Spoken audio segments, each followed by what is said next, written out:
what I believe is what I didn't like about her was what I still didn't like about me.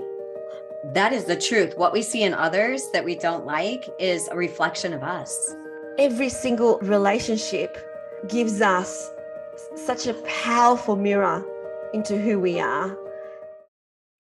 Welcome to Soul Sisters Get Real, the show that goes deep in who we really are and why we are really here.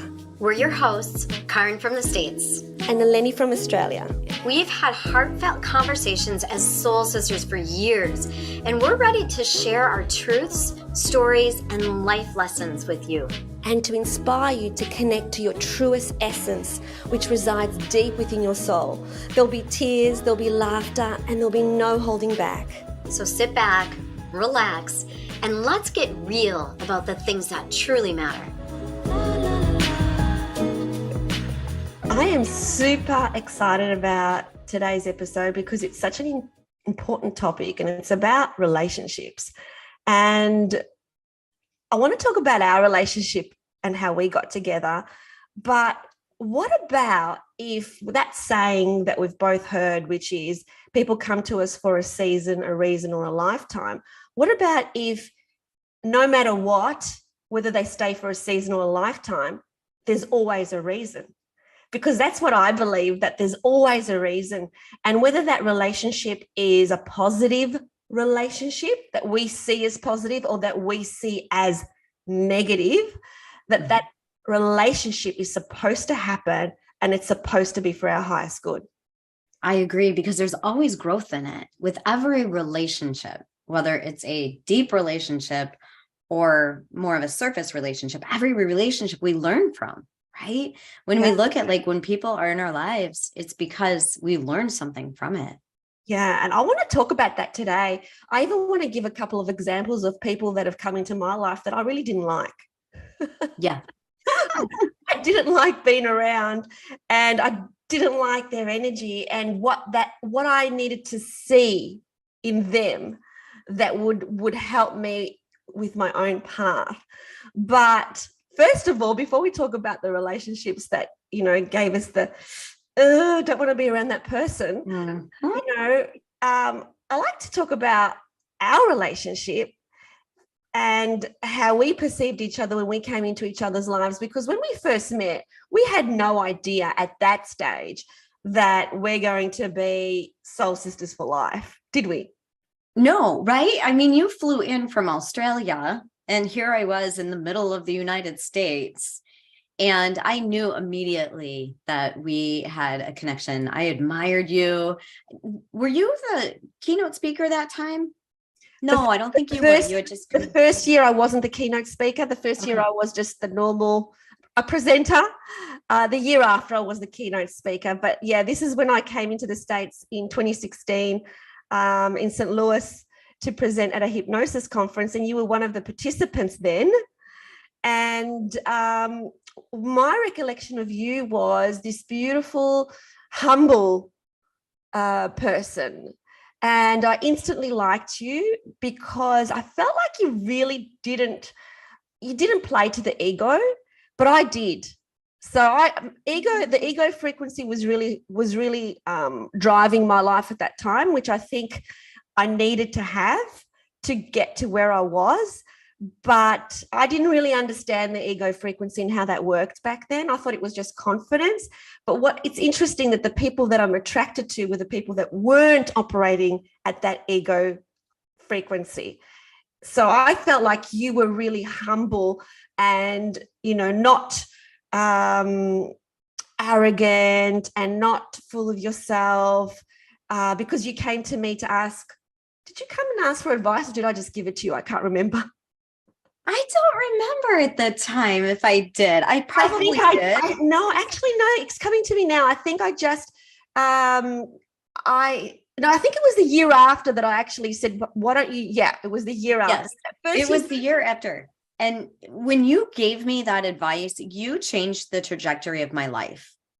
And I tell that story often. That was a straw that I needed, like that little nugget that I needed. And I remember what you said to me was, you are teaching others how to work with athletes. You have a program that already has structure to it. Why aren't you sharing this and teaching it to other hypnotists and hypnotherapists? And I thought to myself, I don't know. Why am I not? And that was the little straw that got me started on my journey to now teach and train and have an online course as a business coach. And it was you. And I say that all the time. Like it was my friend Eleni. She like put the straw in there. I remember that now. And it wasn't you asking me. It was me, because I used to see the opportunity in everything. I mean, that's my job back then, was to help entrepreneurs grow their business. So I used to see opportunities everywhere. And I used to see that every speaking gig needed a call to action to the people listening so that you could grow your tribe, you could serve, make an impact. And I saw your presentation in the second year that I went to St. Louis, and you didn't have a call to action. You were sharing all this information, but there was no call to action. Like, well, what are people going to do now? How are they going to continue the journey with you if there's no call to action? And so I had to tell you, create a program which you can sell. And then you did do that. So I came into your life at that moment to give you like a valuable piece of information. And we all do that for each other all along our journeys, but we don't necessarily take it, but you took it. And I was ready, right? I was ready and open. I was humble. And the reason is because I was new and I didn't really know what I was doing. I wasn't new as a hypnotist or hypnotherapist, but I was new to that scene, to the teaching scene, to the conference scene. And I felt like I knew nothing. And for you to come and tell me, hey, you know what you're talking about. Why aren't you teaching this? And I was open to it, and then I realized it changed the trajectory of my life and what I knew. And then where Josh came in around it, because he was this amazing athlete. And yeah. And then you and I just connected after that. We did. Yeah.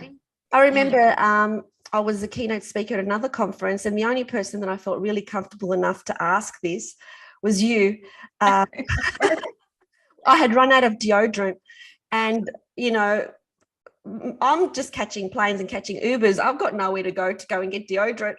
And so I said to you, can you bring me some deodorant to Chicago? Was it? No, Boston. Was it? No, I think it was Chicago. No, St. Louis. It was Chicago. No, it was Chicago. No, it was St. Louis, wasn't it? You were down in Heartland? It was when I was the keynote speaker in Chicago, I'm pretty sure. Okay. And you texted me. You sent me a text. Can you please bring me deodorant? And you didn't know which one to bring, so you bought me like 4 bottles. Well, you wanted aerosol, which is so funny because I went to Walgreens. I think I got 4 different kinds because I didn't know what kind you wanted. And of course, you only needed one because you were flying and couldn't take them. So I actually have still one of those. And I don't know why I kept it. Every time I look at it, I think of you. Oh, that's so funny. And so that's how comfortable I felt with you, and that I could text you and say, please bring me deodorant to this conference. I've got none. I don't want to smell. And then we kept talking to each other. We kept connecting in, because I kept going to the States every single year for multiple times of the year. And we connected at every single conference. And so we would socialize as well and have good times. And then, of course, we've already talked about what really brought us together was, you also did some coaching with me as well, one-on-one coaching. So you trusted me enough to do that for a short period of time. Yeah, that's when I suggested you put your son as your background there, which is beautiful. And that was before he passed away. Wow. That's when you said he is, you said, he is your symbol, amazing wrestler. Get something that shows your brand, put it behind you for Zooms. I did that. That's him winning state. And he passed away after that. Wow. And so obviously that was supposed to happen. And none of us knew he was going to pass away. And yet we both were holding the energy of Josh, that he is so significant that you need to put him in your room and in your energy space when you're doing your work. And again, you listened and you did it. And then after that, when he passed, that's when it really ripped me to my core, because it was like, wow, this beautiful lady that I love so much, she's going through this unimaginable pain now. And I felt really helpless.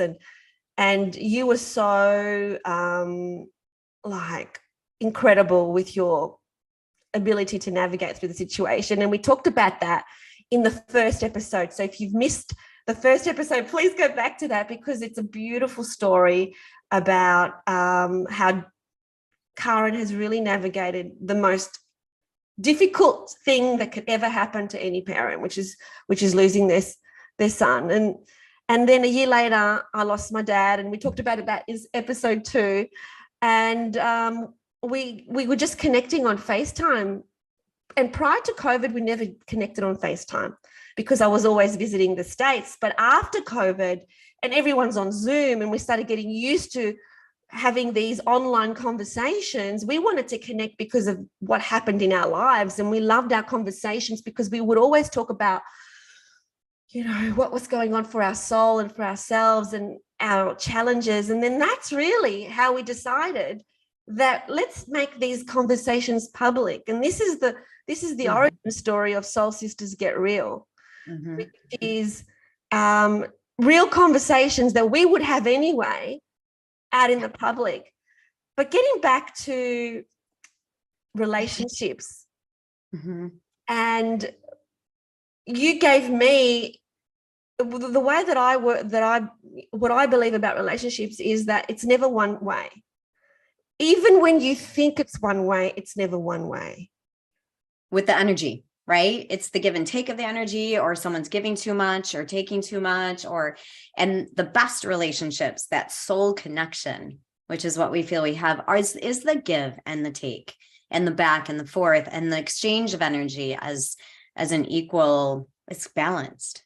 It's balanced. And also, we don't get offended with each other. Like, just say, as an example, we agreed to meet and then one of us couldn't for whatever reason. It's like, there's just so much love and understanding. There's no, oh, no, you have to show up and you didn't show up. There's none of that, you know, codependency or expectation. You have your life, I have my life.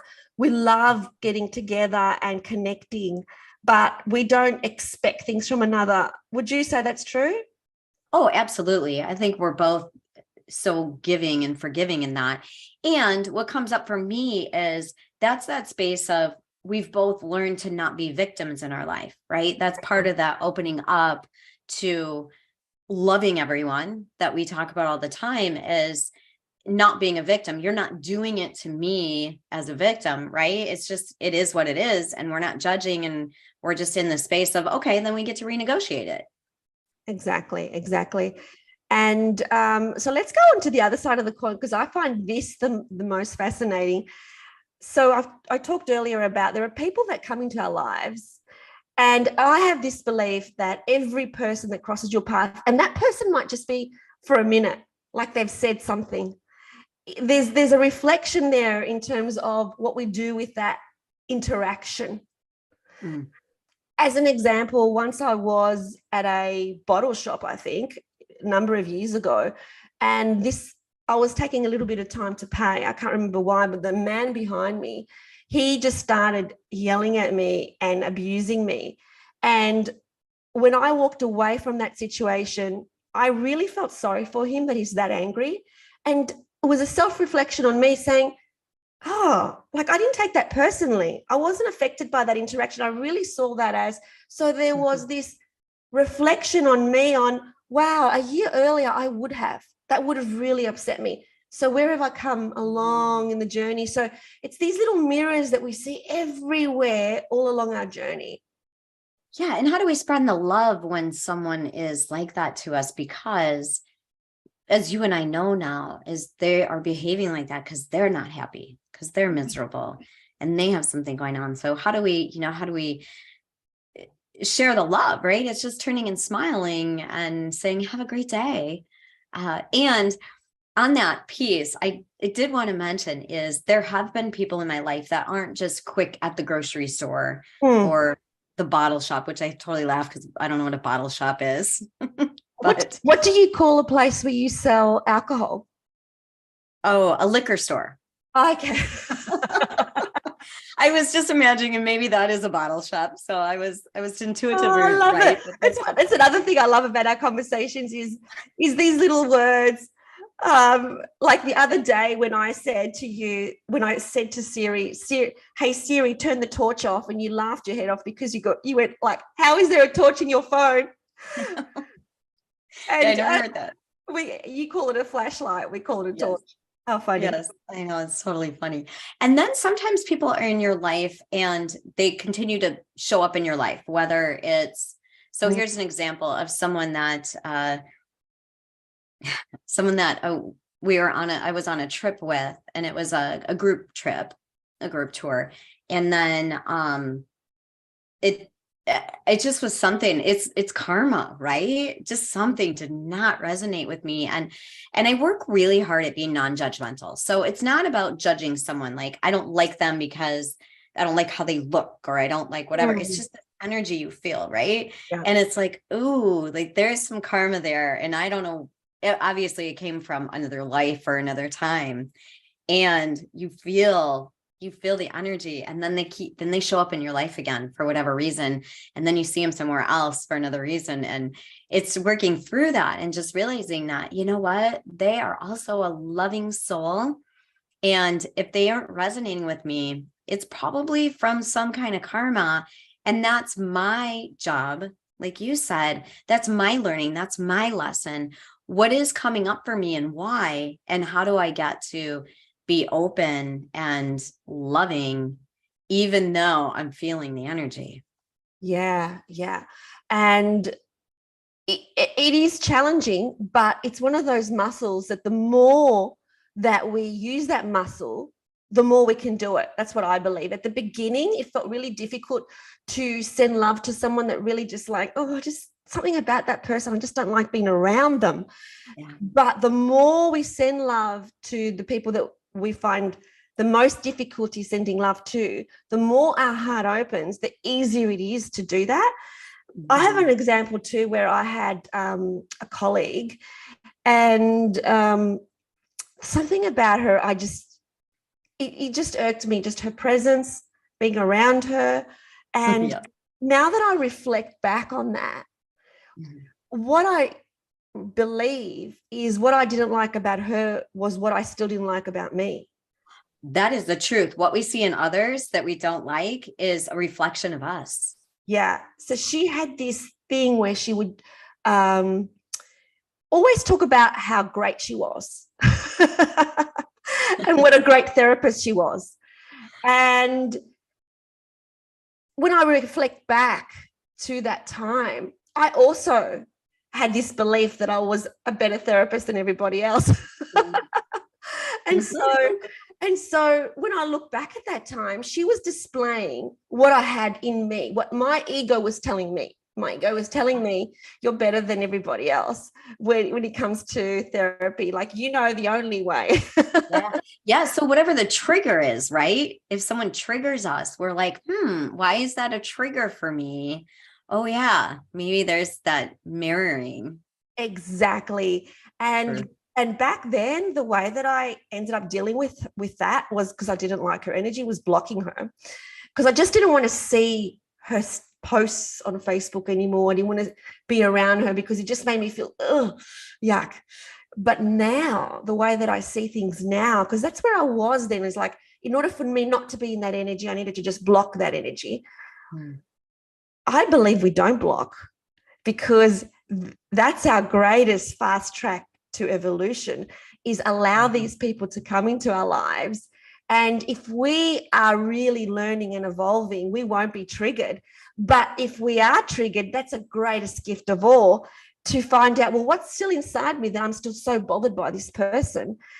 And so love it. Don't block. Grow, let's grow with the experience. Accept it, breathe it in. Yeah. Right? Yeah, exactly. So the other thing I realized, I'm taking this emotional intelligence course, and actually I'm training right now. I was coaching it.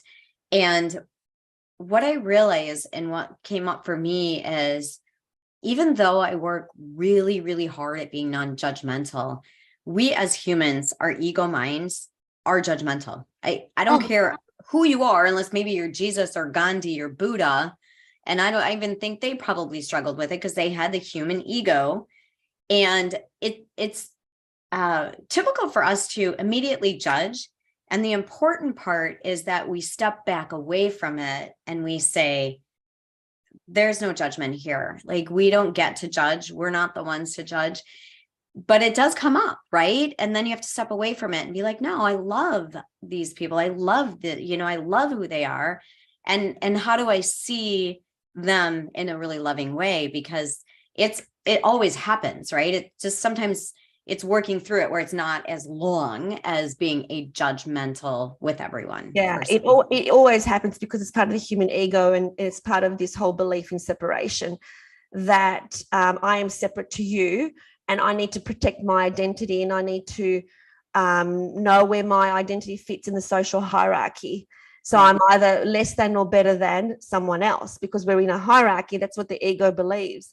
But we know that that's not the case. But also, I think it's important that when we see ourselves judging, that we actually be okay with the fact that we did, in the sense that don't judge ourselves for judging. Because then that's the spiritual ego. The spiritual ego comes in through the back door and will always use spirituality to have a once up and say, you see, you're still judging. Don't judge. That's not very enlightened of you. And on top of that, what I realize is people that judge others, more the judgmental, they're very judgmental about themselves. Totally. So it's an inner reflection, right? Totally. They don't feel good enough. Yeah. When I used to see weight loss clients, and I had, a lot of very large women, they were the ones that were the most judgmental about body image. And how can that person wear, those clothes when you can clearly see they shouldn't be wearing them, Totally. But the real superpower is in seeing the judgment, because the first stage is we're unconscious to it. We're judging. We don't know we're judging. We just think it's the truth. But the next stage is, hey, I'm judging. And therefore, when you see that you're actually judging that person, is to be aware of it. When you're aware of it, it's going to dissolve. Yeah. But without judging yourself for judging. Right. Yeah. Don't judge yourself. Say, I'm human. I do have a human ego. And in that moment, isn't that funny how I judge that person when I know we're all the same? When I know we all come from the same God spark, when I know that person's soul and my soul is all connected into the universe, but I still judged. Right. And so it's being aware of those people that do like kind of trigger you, or that you have in your life, or you see at the grocery store that feels, you feel that energy, right? And then it's about not judging and loving, and realize that they're there for a reason, and you get to learn something from it. And even with relationships, with people who are in relationships, say with a narcissist, and it's like, I heard this conversation recently. He made me feel really bad about myself. Well, he can't make you feel bad about yourself, no matter how he treated you, because you felt that about yourself in order to allow another human to treat you that way. So this person has given you a gift, because now maybe you're going to consider self-worth. Right. And no one has the control over you. No one has the power to make you feel any way. Like no one is that powerful to make you ever feel any way at all. Yeah. And that's why, exactly, Caryn. And that's why on Insta, there's a lot of posts about narcissism, about these are the red flags and these are the green flags. They really irk me, those posts, because all these people are playing a beautiful role. They play a role. I know that it's impossible for any narcissist to come into my life and have any relationship with me, because I don't allow that kind of energy. So if you allow that kind of energy, there needs to be self-reflection. Is, well, why do you think that you deserve to be treated like that? And so if that person has come into your life, it's an opportunity to really do some self-reflection and think, okay, what do I really believe is my worth? Yeah, absolutely. And that is part of that self-actualization, because depending on personality styles and whether you're a giver or a supporter, or, depending on that, for some people, it's hard to choose themselves. And that is about knowing your worth and choosing yourself, and choosing not to tolerate behaviors or the way others treat you if it's that type of, person. So yeah, exactly. it is about just knowing who you are and knowing your worth. And if you don't, like, go do what you need to do to, like, figure it out and love yourself. Yeah. But in the meantime, every single relationship gives us such a powerful mirror into who we are. And even with my son, before he had his girlfriend, he's a very logical person. And he asked me, Mum, what are the benefits of having a girlfriend? Like, do I really need one? I remember that. Yeah.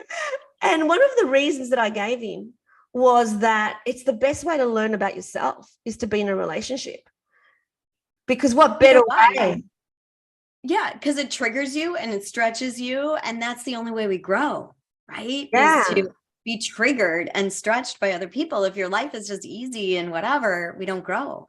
How do we know who we are unless there is a relationship? This is the reason why Source, God, created this magical experience on earth, because God could not experience itself without having a different expression of itself. And so that's how this whole earth experiment started. Right. And so relationships is where the power is to really, really, really work out who we are. Yeah. Even when we think about past relationships, like ex-husbands and, deep relationships, I was married for 28 years. When I look back on it, I'm like, oh my gosh, I am a different person because I learned so much. Like, thank you for making me who I am today. Totally. That reminds me of yesterday, I was speaking to somebody about my upcoming book and that I'm writing. And my book really is in 3 sections. And those 3 sections are represented by the 3 men in my life. So my first husband, my second husband, and the third part being Christian, were a reflection of where I was at that time. Yeah, who you are through it, right? And who you became through it. I love that. It's beautiful. Yeah. We get to talk more about that. We get to talk more about our books too in one of these episodes. Absolutely. This is such a fun conversation and so important to talk about relationships and how every single relationship, whether we feel like it's negative or we feel like it's positive, it's all working for us. All for us and all for a reason. Thanks for watching. We hope you loved it. And if you did, please like this video and subscribe to the channel. And remember, always connect to your truest essence. And choose love. We'll see you next time.